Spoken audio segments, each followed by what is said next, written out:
they working for? What is their plan? He mumbled as he drove home. Once he got to his room, he opened his wardrobe and brought out a flash, which he safely tucked away as backup. He put on his computer and uploaded the Lotus folder back. Then he reviewed and made some adjustments in readiness for his presentation the following day. It's Monday morning. James is in the middle of his presentation, responding to a couple of questions from board members. He, however, noted that while board members showed a lot of enthusiasm to the new changes incorporated, Mr. Williams, vice chairman of the board, was aloof and refrained from any contribution. Rather, his body gesture indicated his displeasure with the progress of the project. James masked his anxiety at the developments and managed to conclude his presentation before the board and subsequently received a roaring applause. Now in his office, James called in Biodun, a fellow consultant who collaborated with him on the project. In whispers, he narrated his ordeal in the hands of Boniface and Linda. He also expressed his fears at the possibility that Mr. Williams may be involved in the plot. The question now is, to what end, and who can be trusted among the board members that they could confide in on the developments? Biodun listened with rapt attention, then stood up and paced the office space as they explored option channels. They both concluded to bring the matter before the board chairman, Mr. Macaulay. He has a reputation of being forthright in his dealings. At that instant, the buzzing vibration from James' phone interrupted their conversation. The call was from the PA to the chairman. What a coincidence, they thought. Good afternoon, Mr. James. Afternoon, Mr. Rufus. Are you in the premises? Rufus inquired. Yes, I am. Any problem? James thought. The chairman wants to see you right away, he added. I'll be on my way now, James responded. Then the call ended. James and Biodun exchanged glances. In the chairman's office, James walked in smartly and greeted. Good afternoon, sir. Afternoon, James.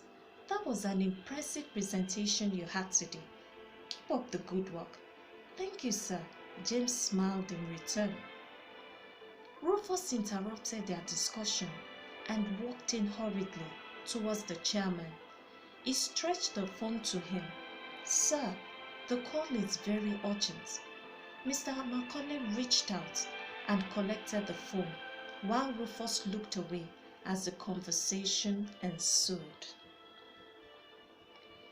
Mr. Macaulay suddenly wore a disturbed look and gave James sharp glances. James felt uneasy at the gaze and pinched his finger to calm his tensed nerves. The call ended and Rufus left the room. Mr. Macaulay lowered his head for a moment. This further accentuated the tension in the room. When he raised his head up, his face bore a worried countenance. I've just been informed that your prototype software design was leaked to our competition and they have started implementation. Mr. Macaulay stood up and walked towards James. James, did you sell us out? At that instant, James' jaw dropped. He stood up and leveled up with Mr. Macaulay. Sir, with everything I hold dear, I assure you that I know nothing about it. I was even coming to meet you to narrate my experience over the weekend. Mr. Macaulay pointed to the cushion in his office. Please sit down. Then he settled down, facing him.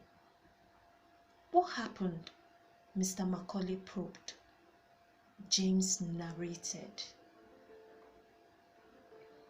Mr. Macaulay listened with rapt attention as James filled him in on his encounter with Linda and Boniface, how they schemed their way into his life, drugged him, and eventually wiped off his prototype software design from his laptop. Mr. Macaulay took a deep breath, then resumed.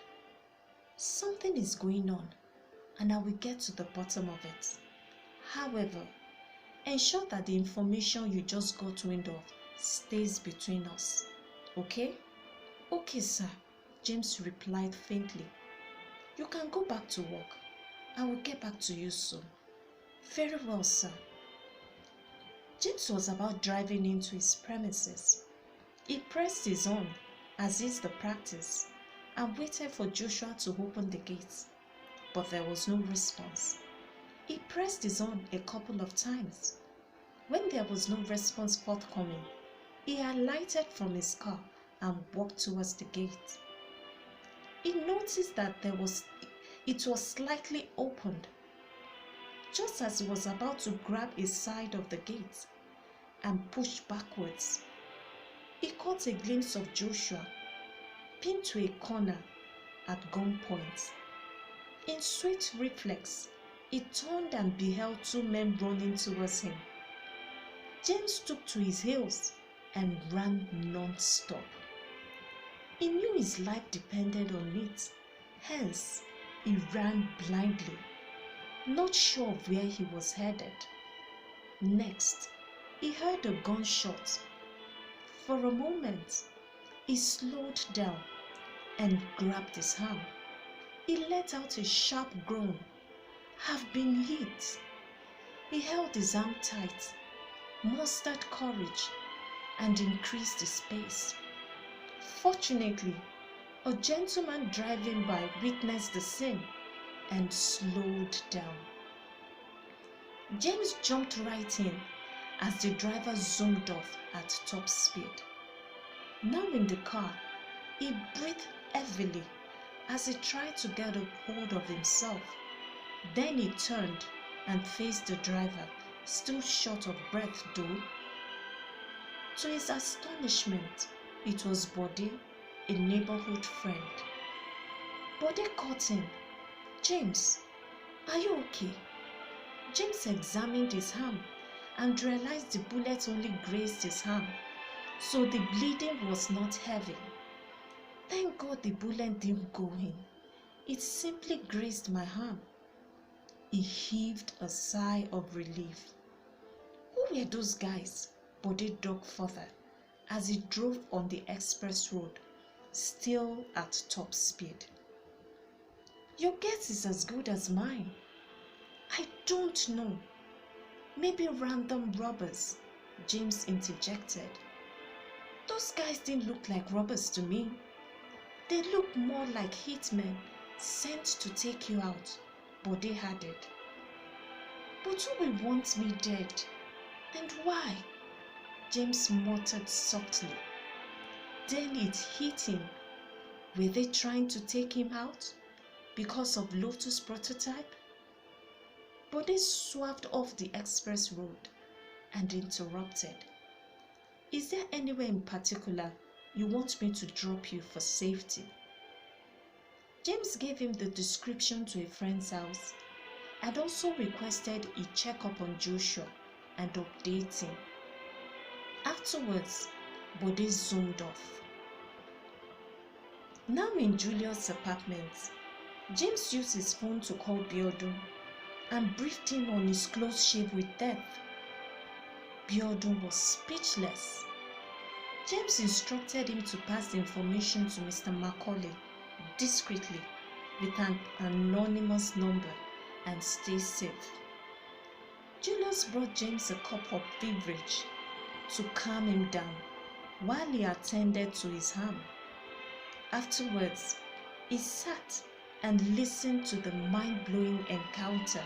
At interval, Julius hit his thighs and screamed out, "My goodness!"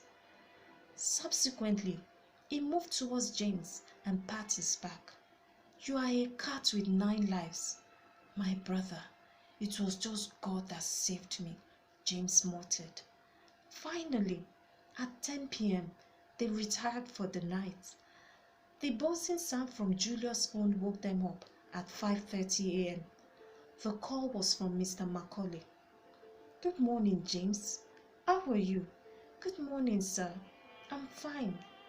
I was informed of the incident that occurred yesterday. Hope the injury was not severe, Mr. Macaulay sought, with a tone of concern. It wasn't serious, sir. The bullet only grazed my arm, James responded. Mr. Macaulay added, For now, I want you to stay out of sight. The assailants know that you are alive, so they will attempt to take you out again.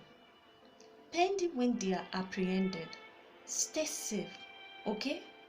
Okay, sir. Is there any news on Joshua, the security man? James probed curiously. He sustained a gunshot injury to the leg during a scuffle with the assailants. However, he is responding well to treatment in the hospital. Thank God, James caught him. I will get back to you later, James. Please stay safe, Mr. Macaulay concluded. I will, sir. The call ended.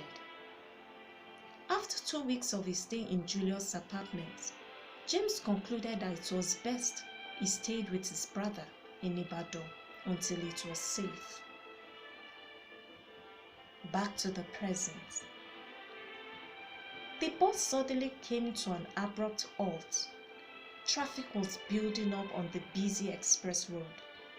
The driver was hinted by bystanders that a head-on collision just occurred, which involved a trailer and a young couple. Attempts were ongoing to rescue them. Passengers alighted from the bus to stretch their legs, while some strolled ahead to the scene of the accident. James joined others as they marched to the scene. They watched with horror as the road safety marshals brought out the lifeless body of a young man from a crushed Toyota Camry. James drew closer. The face looked familiar. He pushed through the crowd and got a closer view. It was Boniface. He covered his mouth with his right hand in disbelief. Then they brought out the lady, who was still gasping for breath. James drew even closer. It was Linda. He called out her name. Linda! Linda! He settled beside her. Tears trickled down his face as he beheld her helpless state. I'm sorry. Please forgive me, Linda said with difficulty and took her last breath. James gripped her lifeless body and wailed uncontrollably. He didn't want them dead. He was just hungry. If only he could give anything to have Linda back. He knew somewhere in there she had a good heart, but Boniface had a strong hold on her. He wailed on as he held her lifeless body to his chest. The road safety marshals also retrieved the bag full of money. James went with them and gave a statement to identify Linda and Boniface. Now at his brother's residence in Ibadan, still shaken though, James placed the call to Biodun, his colleague. Amidst tears, he narrated the accident scene which took the lives of Linda and Boniface. What? Biodun exclaimed in shock. I wanted my pound of flesh badly, but I didn't want them dead. James broke down again and sobbed on. Calm down, James. It was no fault of yours. Karma took its course, Biodun added. I know, but it's just so painful, James indicated. Try and rest now. I will call you tomorrow. I will, James responded and ended the call. James just returned from church with his brother. They were discussing the pastor's sermon when they were interrupted by a call. It was Mr. Macaulay. "Morning, James. How are you?" Mr. Macaulay inquired. "I'm very well, sir," James responded. "The assailants who attacked you have been apprehended." "Really?" James interrupted. "That's not all. The mastermind of the whole plot has been uncovered as well." "Seriously?" James jumped up excitedly. "Yes, James. Can you be in my office tomorrow?" Mr. Macaulay sought. "I definitely will, sir." The call ended. With excitement, James informed his brother that he needed to return to Lagos immediately. The culprits had been apprehended, as well as the mastermind. Diverse thoughts raced through James' mind as he packed his things, possible suspects and their motive. However, top on his suspect list was Mr. Williams, the vice chairman. Now seated in the chairman's office, along with Biodun, his colleague, Mr. Macaulay cleared his throat, then commenced. "James, I know you're eager to know who the mastermind is." "Very eager, sir," James indicated with a curious look. "The mastermind of the sinister plot is Mr. Williams." James jumped up and interrupted. "I said it. I recall his disposition during my last board presentation. He looked so displeased with the progress." "But what was his motive?" Biodo interrupted with a keen look. "Apparently, his eyes has always been set on the chairman's position, so he needed to discredit me before the board and the investors. Hence, he masterminded the fraudulent transactions in our books, which was subsequently uncovered by external auditors." "That's devious," James cut in. "That's not all. He was the brain behind your software prototype leakage to our competition company," Mr. Macaulay added. "But why would he put his company at disadvantage for the advancement of another company?" Biodu interrupted. "That was part of the plot. Apparently, Mr. Williams is the majority shareholder of Neptune Metrics. He planted his cousin and nephew in the company's board, and they amassed company shares on his behalf. The plan was to plunge this company to bankruptcy and exit me as chairman. He becomes the new chairman, bids and acquires Lotus POS solution through Neptune Metrics. Being the majority shareholder in Neptune Metrics, he automatically becomes the chairman of the biggest POS provider, not just in the country, but in the whole of West Africa." "What?" James and Biodu chorused simultaneously. "But how did you trace this crime to him?" James queried. Mr. Macaulay chuckled. "This white hair comes with a lot of experience." He pinched a portion of his white hair. "To start with, Joshua was not just your security guard. He is an undercover agent." "Ha!" James screamed out and covered his mouth with his left hand.